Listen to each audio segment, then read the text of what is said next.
Welcome back to Just Giants with Grump and the Cranky Fan, the best damn podcast for the best damn football team. I'm your host, the Football Grump, and with me as always is Mike the Cranky Fan. Hey Grump, how you doing? Happy Thursday, or happy Friday morning if you are listening to this or watching our pretty faces. Getting into December, my favorite month of the year. It'll start being my favorite month even more when the Giants start having meaningful games in December again. But happy holiday season, Grump. Happy holiday season to you, and holiday season really starts when the Giants, start winning meaningful games. So we're into December now, and after a couple, winning against Philly is meaningful, in my opinion, every year. Well, there's two types of meaningful. Right. There's Florida beating Florida State last Saturday when you've had 5 wins all year, but it's still very meaningful to beat rivals that you hate and you have ownage on their fan base. And then there's meaningful for winning a championship. And that Eagle game was, it was rivalry weekend for me last week, and I settled all family business last weekend. And the Eagles got mo-greened for sure by us beating them. But I would say this upcoming matchup with the Miami Dolphins is meaningful in a way that I will start believing in this team if they can win this game. And that's not because Miami is, some world beater here, but they are a hot team coming on 4 straight wins now. They are aggressive in a lot of ways. That is, they're disruptors. I mean, they go in there and they've messed up a couple of teams now, Baltimore included. So I would be pretty impressed. Not that I think it's going to be hard, but this will be a game where I'm like, there we go. Now that's a win. Define for me what you mean by believers. Do believers that this team has turned the corner and we're starting to see a foundation we can believe in going forward, or are you starting to play if this happens and this happens and this happens and this happens and this happens, we can make the playoffs? No, I'm not playing anything. I'm not going to believe in anything at this point. Like, even if they start pulling stuff together here, it's going to be just a magical run. This isn't a team that's getting better in the spots that it needs to. I mean, it needs new players to get better. That's what needs to happen. So, no. But, yeah, dominoes can fall, and this can be a more exciting finish to the season than it can be dreadful. And I would enjoy that, because it would be nice going into an off-season thinking, well, that wasn't so bad, actually. And everything that went wrong could have went wrong. So, yeah. My thing to me, it's more philosophical and like cultural things. Like, can this team win on the road, a big game on the road? And big game is relative, but for, a team that's trying to get its legs still. And, you don't want the whole offseason to be about, is Joe Judge going to be back? Is he going to be on the hot seat? If Gettleman retires or gets fired or quits or whatever. You want to just end on some positive momentum and some little bits of believe. And, they've won 3 in a row at home. They're starting to look better. They're starting to get a little healthier, so they're starting to actually look like a real football team. The next step is, can you go on the road? There's going to be a lot of Giant fans down in Miami, but still, it's a road game. Win a game on the road.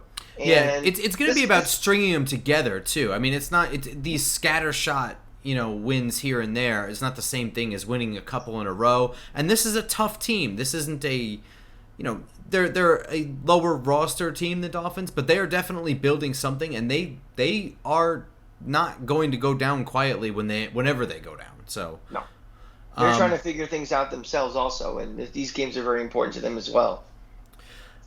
But we had some bigger stuff going on this week. In the middle of the week, or early in the week, I guess.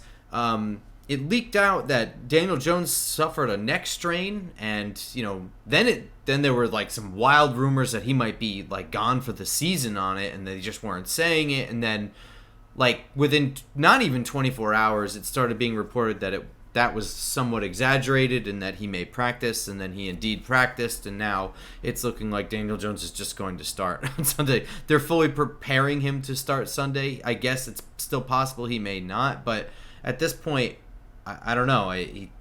I'm just thinking he's going to start. Yeah, I didn't see anything. We recorded on Monday night. I think the news came out on Tuesday. Mm-hmm. And what I saw was he could be out for a couple of weeks. I didn't see anything about the end of the season or anything, but I did see he could potentially be out for a couple of games, and Glennon was getting prepared to start. So it wasn't as doomsday as end of year. But the thing I have to ask for you, Grump, is let's cut it down the middle and say he has a neck injury. It's not severe. He can't play anymore, but he's going to be limited. Do you consider shutting him down at some point? Like if we're out of the playoff hunt officially, and Yeah. Oh. do you even risk it? Like just trying to eke out any potential wins in week 16, 17 if he has something that's lingering. I was thinking about that. It's just Well, like, no. Not if it's just something silly that's lingering, but if he's got like a neck thing that's like, might be potentially dangerous. Not like a sore shoulder or something like that. That's what I mean. Then That's yeah, if you're mathematically out of it, I consider it. But I mean, there's so much that goes into that. It's just like, well, what's the point? Because this is clearly not the offensive line I want to build, and because of that, this isn't even the offense I want to run, so he's not even developing. If that's your line of thinking, then I agree. Then shutting him down probably does more good than harm. But if that's not your thinking, and you're like, this is the offense I want him to run, I just want it to work, then, there's still some learning he can do back there. No. My thinking was if there is a neck issue, that now I'm not saying it's a serious issue, but there's something that's not having him played 100%, and we're out of it, officially out of it, and it's impacting his ability from Tuesday to Saturday to be ready to play on Sunday. Do you consider shutting it down? Well, of course. Like I said, I do consider it, but there's other factors. I don't. It's not just a stamp of approval, but absolutely, I consider it. Like I said, this offensive line, in my opinion, is clearly not what the coaches dreamed of. This isn't, and because of that, they're running an offense that they also didn't dream of, and the guy who designed the offense isn't even here anymore. So yeah, you could make a very serious argument that if he's got a lingering thing that is going to affect him for a couple of weeks from Sunday to Sunday, then yeah, I consider it. But also, it's a little early right now to say that too. It's only week 13. There's still several games left, and they're not out of it. So right. The Giants went ahead and signed Jake Fromm from the Bills practice squad. This is a nothing thing. I'm not really considering this anything. It's a roster spot. They have a roster spot, so it's very similar to the who's going to be the sixth receiver in training camp coming out. It's a lot of typing and a lot of words spoken about something that means pretty much nothing. And this is basically determining who your third quarterback is. Maybe if he impresses during practices, he picks up the playbook pretty quickly, has a pretty decent offseason, he might be someone you consider as a potential cheaper backup. But, it means nothing for 2021. And, again, I don't like Jake Fromm. Yeah, he's a bulldog. It may not even mean much for 2022 either. It's very interesting, a guy like Jake Fromm, where, if you follow college at all, that Justin Fields, who's now with the Bears, ended up at Ohio State because Kirby Smart decided to go with Jake Fromm instead of Justin Fields, who was the higher recruit, the better prospect, and quite frankly, I think the better quarterback, and probably prevented Georgia from winning a national title. He had a decent college career, accurate, but you look at him, you're like, this guy is not an NFL guy like a Justin Fields might have been, or some of the other guys that have gone through their program. So he's a guy like a Kyle Trask type one who looks good in college, will hold a clipboard for the next decade in this league, but might start 3 games in his career. That type of guy. Yeah. That's more than we ever need to say about Jake Fromm the rest of our lives on this show. I didn't hate the idea that they went with Fromm over Fields. Not necessarily that they went with him over that, just that the acquisition of Fromm caused Fields to leave, right? No, they were both recruited the same year. Fields was like the number 1 quarterback in the country coming out of high school. Fromm was actually a high 4, low 5 star recruit based on which ranking service you subscribe to. So he was not just a stiff. No, I actually liked Fromm early on. It's just that I didn't see him grow from then. Yeah. So when they made the decision, I was like, I get it. It's not the worst thing, but it never built from there. It stayed the same. Remember, this is the same Georgia that might lose a national championship this year because they're sticking with Stetson Bennett III over JT Daniels. So remember that when you guys are watching the playoff on New Year's Eve and a potential national championship game, that If they lose because their offense sputters a little bit, it's because they picked the wrong quarterback again. But here's something that I don't think people care about, but I don't know if they should. I think it's important. Is you were saying to me privately that it's being rumored that Billy Napier, the new coach for UF, is kind of getting his feelers out there for Rob Sale to join his staff. Now, Rob Sale is currently the O-line coach, and I know the O-line is not much to speak of right now, but what can you do with what he had? And also, he's only been here for 1 year, so he's only had input for like one offseason where they didn't get anybody. But he did run at a head coach level at Louisiana Lafayette, where he ran a very good offense, and prior to that, he was offensive coordinator, and he prioritized the running. He had a really good running game. He had 3 running backs come out of Louisiana Lafayette this year in the draft. That's pretty incredible. So when they got him, in my mind, I always thought that there was a chance that Joe Judge wanted Rob Sale to take the OC job from Jason Garrett at the end of the year. Just because it was a heavy run offense, it seemed like he was overqualified for an O-line. You could make the argument that he was overqualified for O-line coach, things like that. It just felt like, maybe he's just setting this up for a transition. So if he goes, that may disrupt some Joe Judge plans. Potentially, yeah. Again, Napier is casting a pretty wide net of who he wants for his coaching staff. He is from the Saban tree, and he's from the Dabo tree, where it's you work with guys you work with in the past, and you bring them back with you. So I wouldn't be surprised if, But again, if he's brought over, it would be just to be an O-line coach at Florida. So, that's not a lateral move going from the offensive line coach for the Giants to the offensive line coach at Florida. That may tell you something, if he does move over, how he feels about the job security of Joe Judge, maybe, and his own job security. Sure, yeah. Especially if Dave Gettleman is no longer the GM next year. So I would say I highly doubt that he'll make the jump to Gainesville, but if he does, I think it's more telling than anything else about the state of the Giant franchise right now, and the thinking within the building.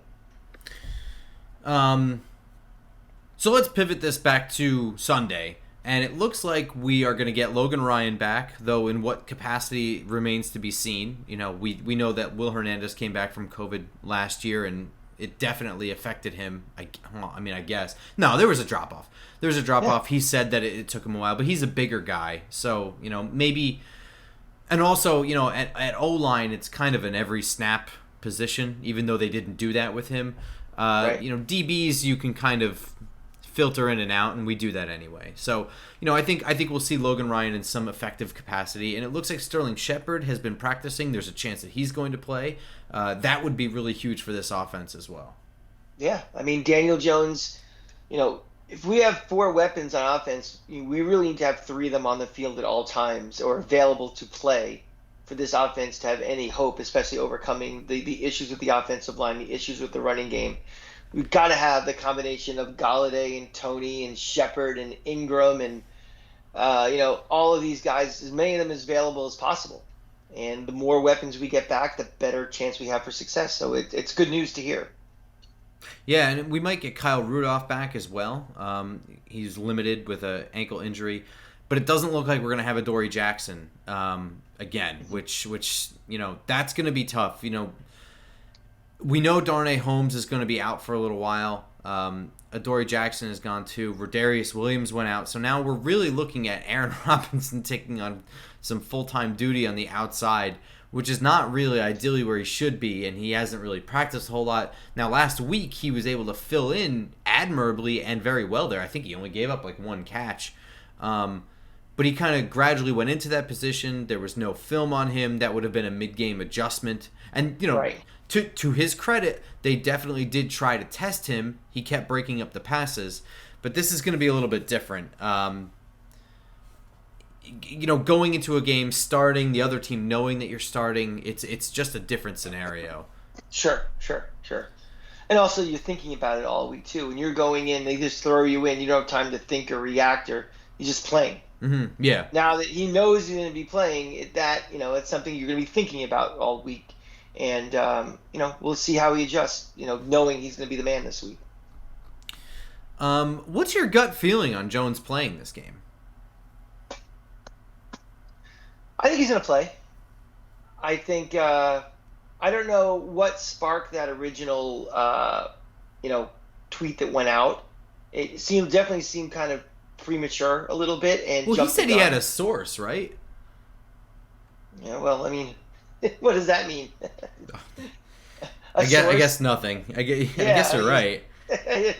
I could say I have a source, but that doesn't mean no one asked him who the source was, and he's not going to reveal it. So, I mean, I think he's going to play. I mean, think all the news we've heard from the building and the leaks we've heard and the kind of the spoken under the breath sounds like he's practicing. He may not be at 100%. They may be, you might see some play calling, like you may see even more limited use of him with his legs going forward, just to keep him healthy and upright. But I think he's going to play. I'd be very surprised if he isn't. Yeah. I think we'd have more leaking out right now about Glennon getting more reps. We're talking this is Thursday night now already. Well, yeah, that's the other thing, right? Like, I mean, if he's practicing, then you have to assume. I mean, we don't know because media doesn't have access to this, but you have to assume that he's getting the first team reps. And if there's a really strong chance he's not going to play, that's kind of a big decision to make. Sure. And I don't think we're in a position now where we're playing all head games with Miami. Is like, is Jones going to start or is Glennon going to start? I don't think Miami's prepping for two quarterbacks for a game like this, a non-conference game. I think until we are getting really definitive signs to the contrary from the Giants, I think he's playing. Yeah, I think I agree with you. So let's flip it to the defense, because the reason I say that is because the Dolphins over the last 4 games have won every single game, and they've done it mostly on their defense. So I want to save that discussion a little bit towards the end. But,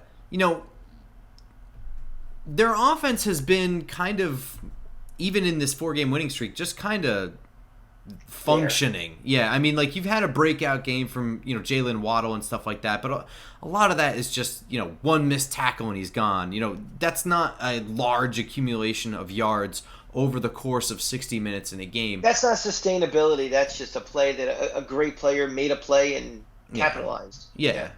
Or several. But I mean, that's good, because this winning streak that the Dolphins have had plays into the strength of the Giants, right? It's not offensive for them. It's defensive. So, I mean, in terms of the Giants' strength is their defense. So they can lean into that, and they can try and score a little bit on defense and get their punishing plays. Yeah, exactly. Get yourself some turnovers, control field. We don't have to worry about going down there and hoping to win a shootout is what we're saying.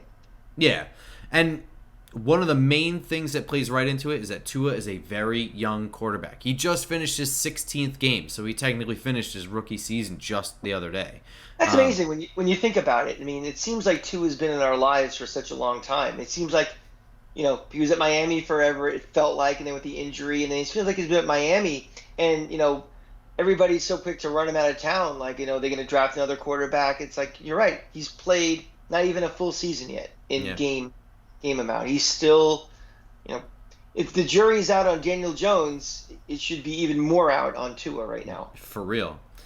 And, Tua is a very, very good quarterback, but he is still developing his ability to read NFL defenses as they're developing on the field. What he is good at is that he's not a very big turnover guy. At least he hasn't been so far in his young NFL career. But he will get thrown off by coverages he doesn't expect. And a lot of that just comes down to timing. So what does all that mean? I think it means try to give blitz looks and deliver a mix between coverage and blitzing. It'll force broken plays, force him out of the pocket, where he's not that much of a runner, really. It'll force him. He's quick, he's shifty, but he's not. Yeah. He's not Jalen Hurts, for example. Yeah, exactly. But he's shifty. He's not a statue back there. He will move the pocket really well, but as far as once he's out of the pocket, he's not really outrunning too many people. Right. Daniel Jones is more of a threat outside the pocket than he is. Absolutely. But yeah, you'll get your throwaways and your dump-offs doing that. When it's time to blitz, though, you got to hide it really well. Make sure you know where Waddle is on the field, because The safety blankets for this offense are guys like Waddle, Gesicki, Smythe, and Shaheen. Tight ends and underneath guys are very heavily utilized. So guys like Julian Love and Aaron Robinson and Logan Ryan, they need to be deployed very strategically to make sure that those guys are neutralized first. And then, I would like Bradbury kind of worrying about the big fish, Jalen Waddle. Right. That sounds... I think it's just, keep playing sound defense. Just not, communication, things like that. Just don't limit the number of busted plays. I think, we've been doing a better job, stopping the run lately. It was kind of a big problem earlier on in the season. It seems to be the big thing that's been improving. I think we just continue to keep doing what we're doing, and we have a shot. Can't allow just busted coverages. You can't allow miscommunication in the secondary and allowing small plays to become big chunk plays. And I think we can prevent that. I think we have an excellent shot. Yeah, and you mentioned the run game and how they've improved there. That's the other thing, is that they got to stay disciplined. When Tua's in this offense versus when, what's his face, was it Jacoby Brissett? It's like two totally different offenses. There's like this big like three-way zone read thing that happens a lot. That's kind of how they neutralize their bad offensive line. If that sounds familiar to you guys, then you've been watching the Giants. Yeah. I was going to say, I actually watched back in, I guess it was October. It was that entire Dolphins-Bucks game. I was down in Tampa, and I watched that whole game, and seeing that was when Brissett started, and he did a lot to mask the problems of that offensive line for sure. Oh yeah. And right now, it's a different skill set back there and different problems that they have. Yeah, absolutely. So they work a lot of that RPO in, so the RPO and zone read stuff. So the main thing is on the run game, stay disciplined. Just stay to your assignments. I'm expecting the big guys like Leo and Dex in the middle to be, nice and strong and stay disciplined, and let those linebackers fill the right gaps. Don't let anybody, don't try and do somebody else's job. Just stay in your gap and do your job, and it should be fine, because on the defensive line they outpower this offensive line for sure. Which is why they should be able to get home, and that's going to be important. It's going to be more beneficial, I think, for the Giants to be dropping in coverage more often than blitzing. Yeah, you just beat me to it, because I was going to say something. If we try to blitz too much or try to get too much of their passers and we force Tua out of the pocket, I'd rather almost have him back there and let him, use his brain and use his arm to try to beat us in his legs. Mm-hmm. And I think that if we stay disciplined, we stay in our lanes, we stay in our coverage, and we don't, if the pocket doesn't collapse around him and he tries to do stuff on his own, that's, to me, is the biggest fear I have. And not necessarily the 70-yard run. It's the 3rd and 6 where he gets, flushed out of the pocket and he gets the 8 yards for the first down and he moves the chains. I want this to be a game. We don't think it's going to be incredibly high scoring, so field position, time possession are critical. Get our defense off the field. I don't want them being on there 35, 38 minutes, because they're gonna wilt. Keep them fresh. So that means don't let them extend drives with little silly things like him sneaking out around getting flushed out and getting to the sticks. Frankly, there's no reason for them not to be able to get home with 3 or 4 guys. This offensive line is not very good. I expect big things from Azeez Ojulari and even some things from Quincy Roche in the pass rush. We've been struggling all year. Their right tackle sucks. You know what I mean? But we have been struggling all year to have a consistent pass rush with just the defensive line, without having to do crazy things to get at more of a pass rush. So I see what you're saying for sure, but I have to see to believe it. Well, of course, but frankly, if they can't get home, and this doesn't have to be sacks, it just has to be pressures. This is Tua here. This is a young kid. When things are thrown off from him, he's going contain pressure. Yeah, exactly. Right. Exactly. That's all that I'm saying about the 3 to 4 guys. They don't have to be, burying him on every play. But they should be able to get pressure consistently with 4 guys. Enough pressure. Flipping it to the offense, the Dolphins' defense is really fun to watch, but it's kind of worrying, and it's a little chaotic. But they like to just pretty much put about 9 guys on the line of scrimmage and then like maybe 2 corners out. This is just complete cover zero, but it's not. It's just everybody's just there, and I'm pretty worried about it. I'm pretty worried about their defense. It's confusing. So I'm gonna have a whole bunch of bullet points on what to do when it is a crowded front, because the first thing is don't run into it. The one thing I noticed is that I thought was really interesting, and one of the games I tried to focus on was that Baltimore game, because they beat the Ravens. I was like, what did they do to beat them? And they really neutralized that strong running game by they have everybody at the line of scrimmage, and they just kind of do the guys. There's certain guys who are kind of in a touch and go mode. They rush, and once they see that it's not a run and it is a pass, there's certain guys that bail. And they're really good at disguising it. Now, what they're not that great at is executing it. Because, I mean, sometimes you got 2 guys running in the same spot and they bump into each other and stuff. But it's enough chaos to screw up the play. They're really good. I mean, they just send 8, 9 guys. They just go. And then with a quarterback like Daniel Jones, who's still kind of figuring this league out, that could cause a guy like him some problems.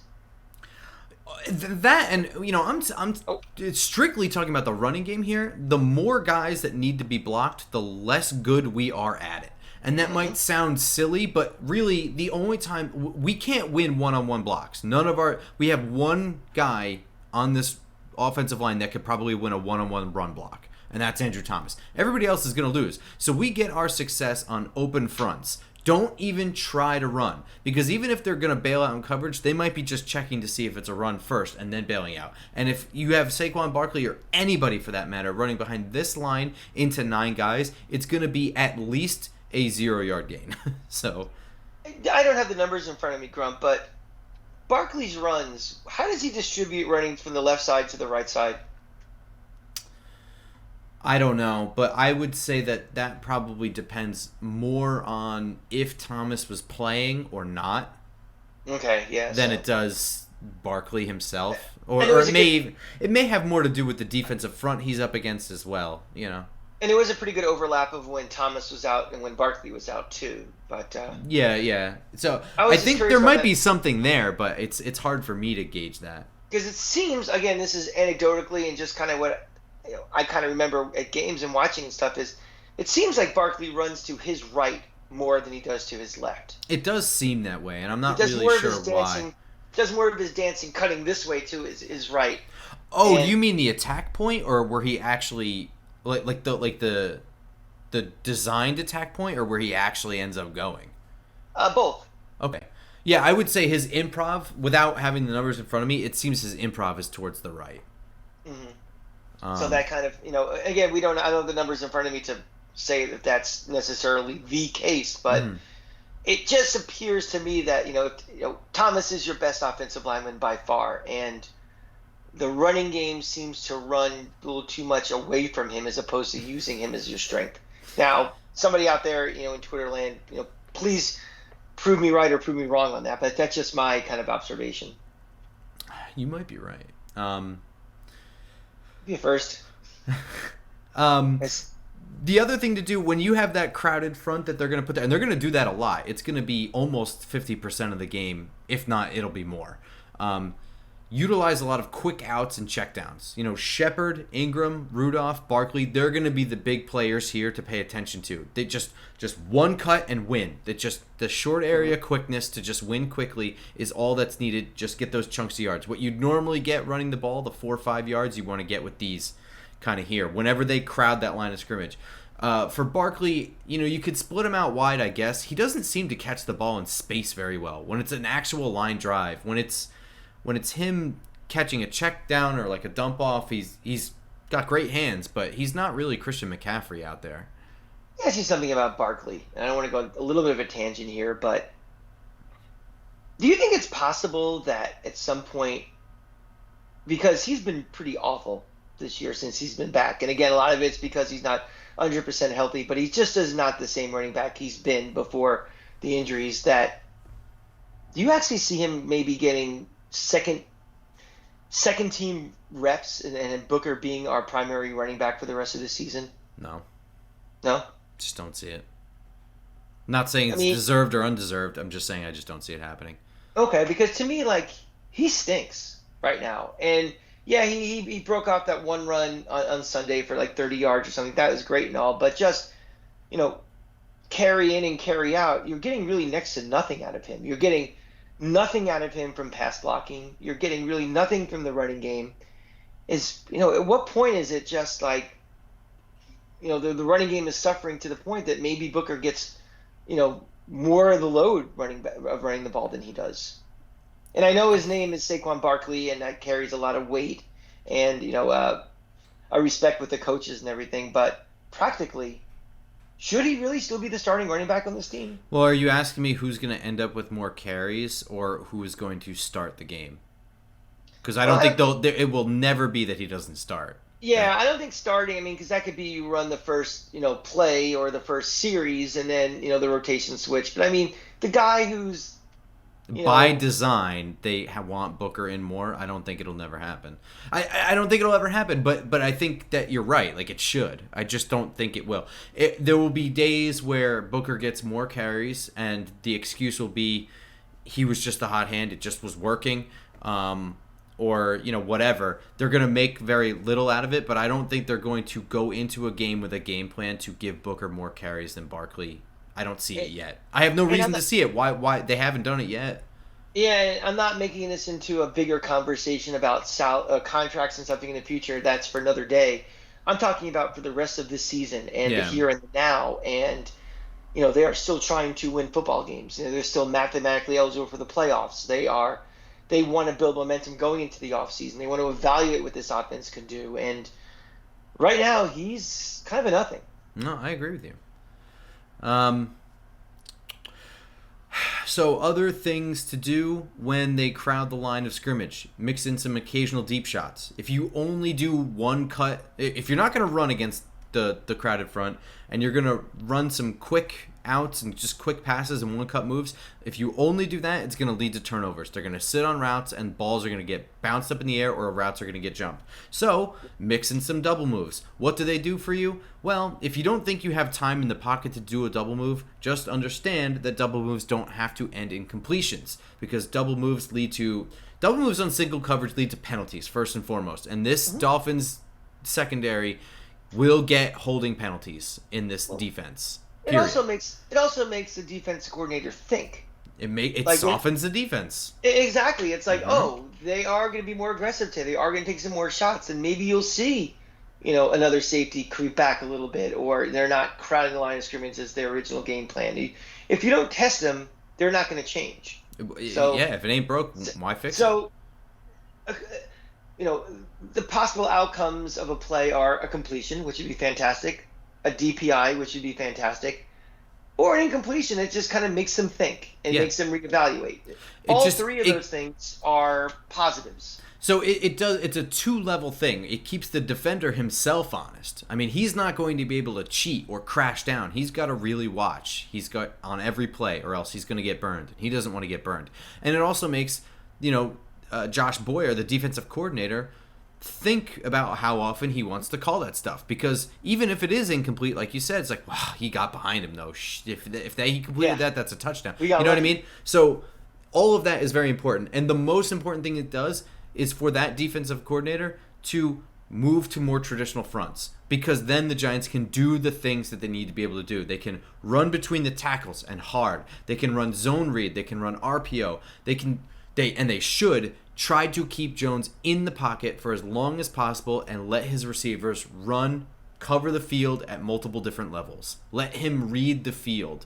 And it'll allow him to run play action as well. So the whole goal right here is to beat the crowded front just enough to make them run less of it, because it will destroy this team. And this is our advice to, the Giant coaching staff, from Joe Judge all the way down to to Freddie Kitchens, to everyone. Have a little more trust in your offensive line. Yes. Not every time Daniel Jones drops back, it's not, 11 guys in his face in half a second. He is getting some time to throw. It's just, if he waits around all day, the offensive line is going to blow their assignments and everything. But have a little faith that, they can hold for a couple of seconds. If it's obvious on Series 1, Play 1, that they're not going to be able to stop of pass routes, then you adjust. But try to run your offense and be proven wrong that it's not going to work before you're just being afraid and just assume it's not going to work. And maybe with Kitchens, we didn't see it much last week against Philly, but maybe now that he's had more than like 2 or 3 days to prepare, because remember last week was a short week. True. After the Monday night game, he's had a chance to look at the tape of a game he's called. He's had more time to kind of get his fingernails dirty for what this offense could be, what this offensive line can actually do. So I think it just requires a little more trust in this is not a complete sieve of an offensive line. It's bad, but it's not like there's one lineman playing. I couldn't agree with you more. The more they tried to protect Daniel Jones with gimmicky stuff, the worse it looked, and the worse they performed. At the end of the day, the bells and whistles don't move the train, I guess. Oh, see, I just made that up. See, my other point, which I was about to say, was get Andrew Thomas back in the offense. I mean, the guy's got, have him running routes. He has a touchdown pass already. He's perfect. He has one target for one touchdown. I mean, why are we using him more? Well, he had a 2-point conversion as well last year. Exactly. The first thing that Kitchens does is he gets rid of the left tackle eligible play. Yeah, Come on. Fire him. All right, Cranky Fan. The bullet's in the gun. The gun's to your head. How's this game going? Give me a prediction. Splattered brains all over the wall. Yeesh. No,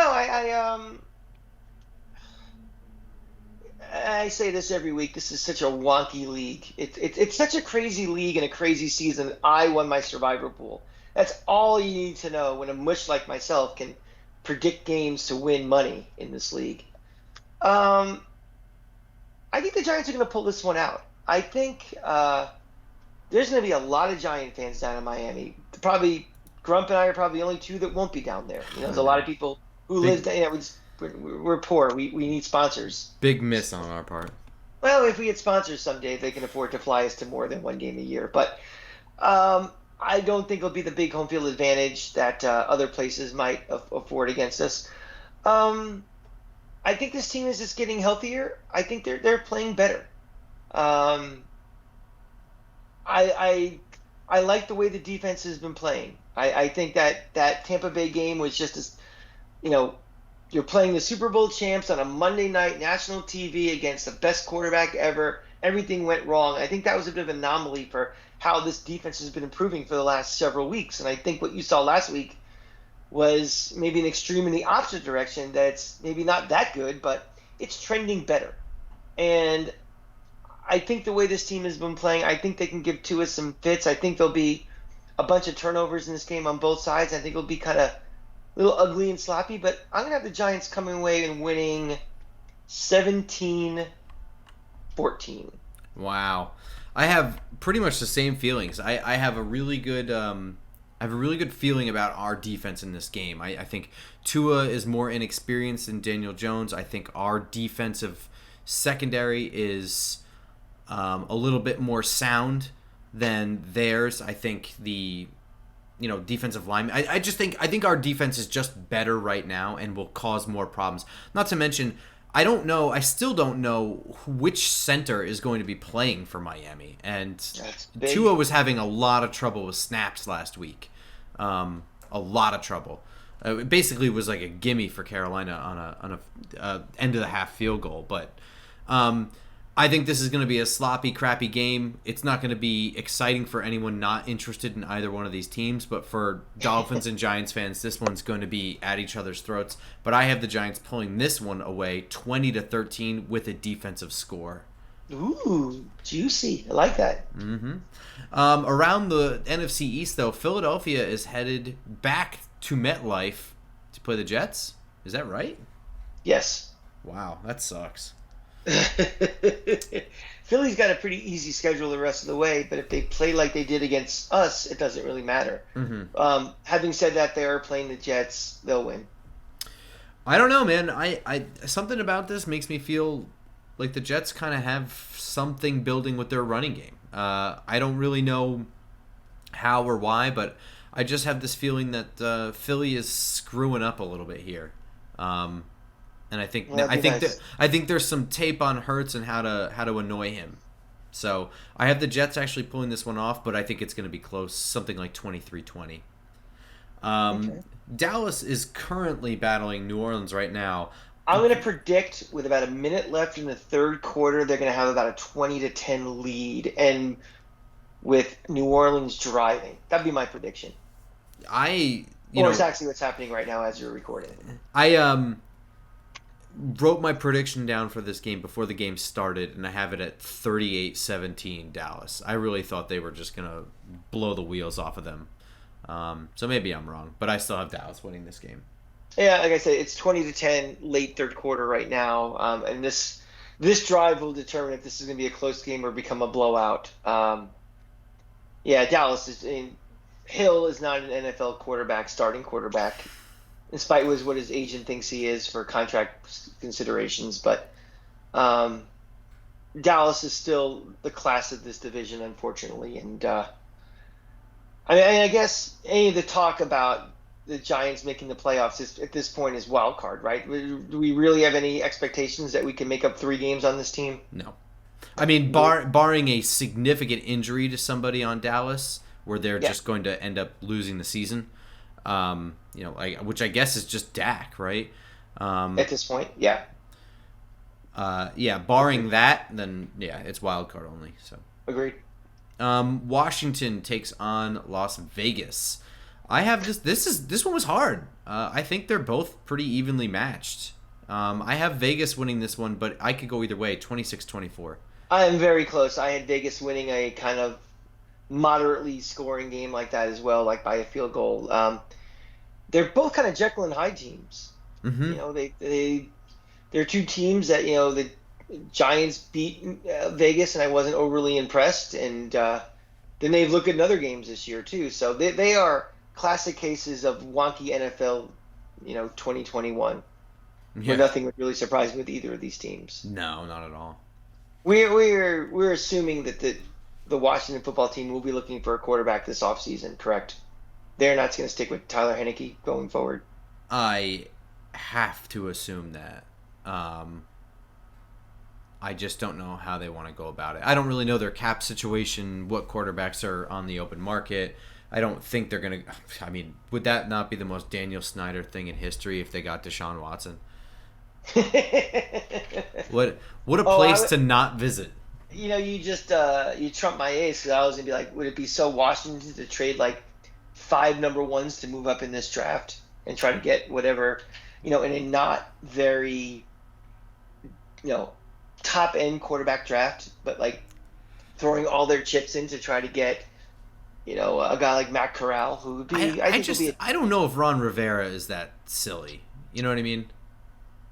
Well, I also don't know how much power Ron Rivera ultimately has. He might be a sensible guy, but, with Daniel Snyder, kind of all bets are off what they ultimately do. That's true. And he might just say, something? F this. I watched the Egg Bowl, and I like Matt Corral, and I'm drafting him. So tough turnips. That's what we're doing. Yeah, it could be. Who knows? But I hope they do that. Yeah, fine with me. All right, that's going to do it for this episode. Game is Sunday at 1 o'clock in Miami, so we will be recording our review of the game on Monday night, so we'll see you all on Tuesday. Of course, on Twitter, you can follow me at @football_grump, and the Cranky Fan is at the Cranky Fan. The show is at Just Giants Pod, so we will see you all Tuesday. Go Giants. Go Giants.